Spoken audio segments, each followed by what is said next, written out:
Okay, here's our entry. Our team is called Opplet, and we have a game created called Skyhounds. What is Skyhounds? Well, it's partially a top-down shooter. So you're a little plane, you go around and you shoot down other planes. Our graphics for the game look something like this, and our layout is that you play as a hero, you move around, you try to destroy another hero. You control with either the WASD key or the mouse, and spacebar to shoot, mouse to click the mouse to shoot, and avoid bullets and destroy the other guy. We're also partially a trading collectible card game, not quite like Magic the Gathering, but we do have cards and a deck management system that look like this. On the left side, you see all the cards that we made, some of the cards we created so far for our decks, and on the right side is our deck management screen. It doesn't quite work yet, but we got here's the layout. On the left end of that screen is where we manage the cards, where we can search by cards or filter them. And on the right side is where you build your decks with the cards. You can have a hero, and you got 6 supporting either assault or action cards to use there. And you can save up to 3 decks. So we got 3 different types of cards. We got the action, hero, and assault cards. Action is basically cards that one-time use.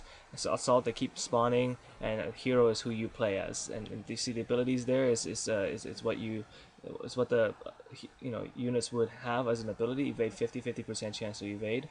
And as a hero, the buttons there, QWE, that would be how you use your hero abilities. And of course we got unit tiers. Okay, you see how everything at the bottom has a spawn. Max spawn is how many you can have on the screen at once, maximum, and the bar that moves to the right, the blue bar, it determines how frequently these effects can get used. Alright, and of course we can have different types of units, human, alien, you get your triplet, sort of the Proton Zerg, Terran kind of triplet, we can have that too, or some variation of it. Our trading card game, and you got a top-down shooter. It sounds like there's going to be a little bit of strategy involved here, right? So let's talk a little bit about strategy. Our strategy in this game is going to be a little bit like tug of war, kind of like Epic War here, where you got units spawning, and they just do their unit thing, and you try to overwhelm the enemy and kill their hero. And so in our case, you try to kill the Sky Fortress, destroy that. Okay, so you got the strategy here. You play as a hero, but at the same time you have many units. You saw this in the earlier screen. All of these units, you do not control them. You only control your one hero, and the other guys are all AI controlled. They do their thing, and yeah, you gotta find the best combination of cards and hero to try to defeat the enemy. And so we got our player versus player and player versus environment aspect. So the player versus player is what we've developed so far. You can play split screen with your friend and try to kick each other's butts.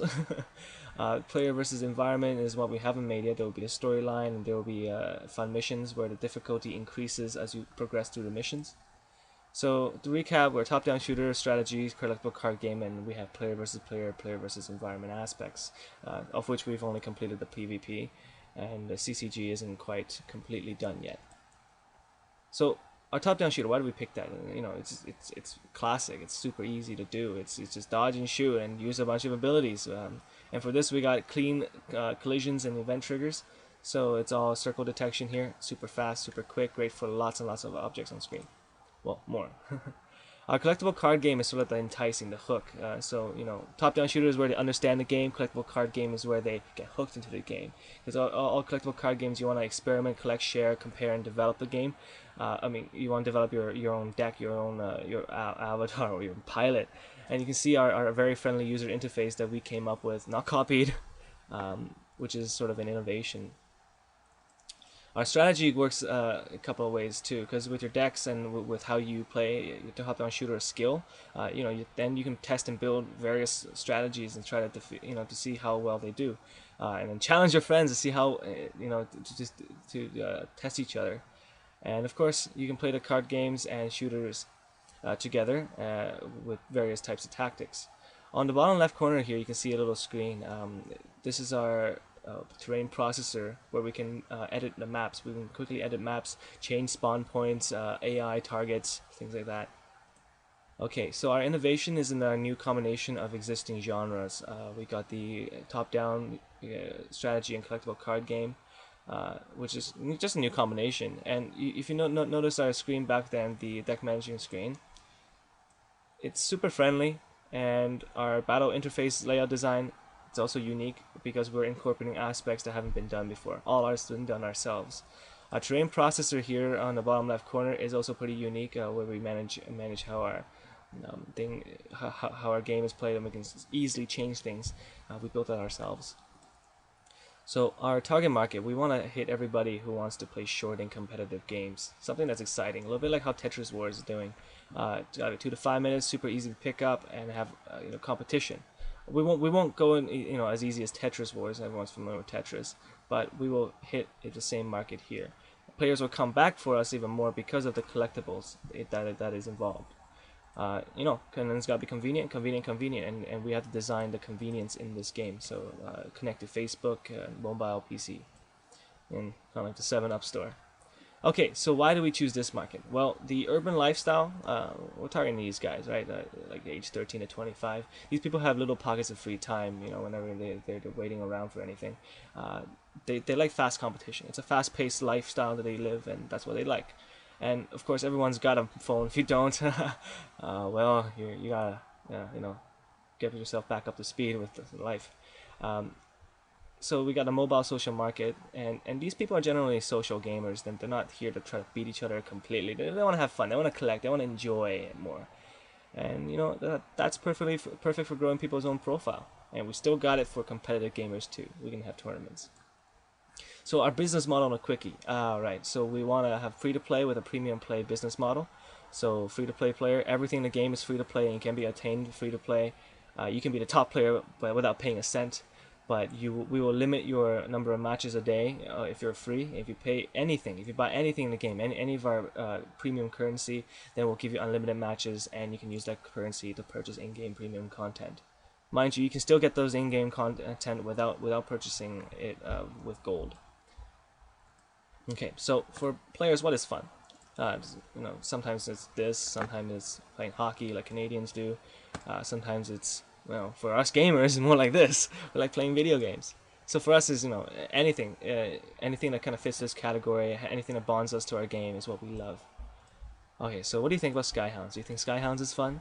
Well, we got the skill involved. Skill is involved in the in its ability to top-down shooter, try and dodge bullets, try and shoot things. There's reflexes, strategies in how you make your deck, and luck base is sometimes you gotta depend a little bit about that to see, hope that the AI does the right thing that you want it to at a certain situation, things like that. We have collectible cards. Eventually, it's gonna be tradable, so you can have a marketplace. There'll be business-minded people in there too. So again, you got a free-to-play model. It's made for the PC, mobile, fast 3 to 5 minute games, and the difficulty is controlled by the player versus player component or the player versus environment component that we will have to still do, which we have to include more AI, more campaign, and the campaign will kind of be like Plants vs Zombies. Starts off easy, ends up hard. There is no pick easy, medium, hard from the beginning. It gets harder as you progress. So why would someone want to play and buy this game? Well, it's fun. It's got quick games, and our business model. You can be the top player and spend no money, and it's for social, casual, and competitive gamers. And you know what? We have a unique combination of TD shooter, top-down shooter strategy, and collectible card game, and that is sort of our greatest strength. And again, the weaknesses is that it's a very complex game. There's lots of things to do, such as a marketplace, the payment system, expand more cards, more weapons to make it actually more fun to collect and use. Our battle purchase systems connect to the social network. There's a lot of business things that still have to be done. We got the player profile management system, so if you want to make it multiplayer, you got to have it online as an MMO of some sort. In-game story missions, achievement, lots to do there. Online cross-network, so PC and mobile, we should be able to play across the network. Alright, and that should be it for now. Take a look at a video game demo. Okay, this is our deck managing screen. Nothing else works so far, so we're just going to click local game. Both players, player 1 on the left side, player 2 on the right side. You got a little red bar where that is your one-dimensional mini-map, shows locations and movement of both ships, hero ships and the sky fortresses respectively. You can see the health bar, and everything here has splash damage. Our graphics, you see the spawn graphics of the units. Right now the units are flying by, they're all AI controlled, and they're projected to try to destroy the enemy. And you notice how it turned red? That's when you know you met your enemy.